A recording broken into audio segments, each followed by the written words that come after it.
Junaid chemical industries के new brand Dubai paint का इफ्तिताह कर दिया गया। इफ्तिताह मारूफ रूहानी शख्सियत कारी मोहम्मद वसीम ने किया। इफ्तिताही तकरीब का आगाज़ तलावत कुरान पाक से किया गया। तलावत कुरान पाक कारी मोहम्मद रिजवान साहब और नाते रसूल मकबूल सल्लल्लाहु अलैहि वसल्लम जुनैद नासिर ने पढ़ी।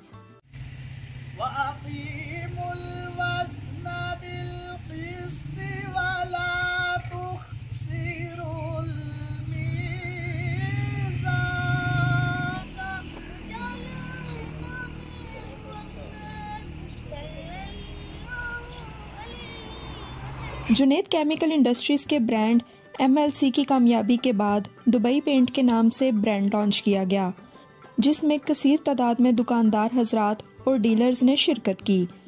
तकरीब में मैनेजिंग डायरेक्टर राजा कैसर और राजा नासिर ने जुनैद केमिकल इंडस्ट्रीज की टीम की तरफ से इफ्तिताही तकरीब में शिरकत पर तमाम अहबाब का शुक्रिया अदा करते हुए कहा कि आपके बेहद मशकूर हैं, जिन्होंने अपना कीमती वक्त निकाला और हमारे इस प्रोग्राम में शिरकत की। आप तमाम लोगों की मोहब्बत और खलूस को हमेशा याद रखा जाएगा। कोशिश करेंगे कि भिंबर में क्वालिटी को बरकरार रखते हुए अपना मेयार पहले की तरह कायम और दायम रखें। STV टीम हारूनुल रशीद के साथ हिना बंगश, भिंबर, आज़ाद कश्मीर।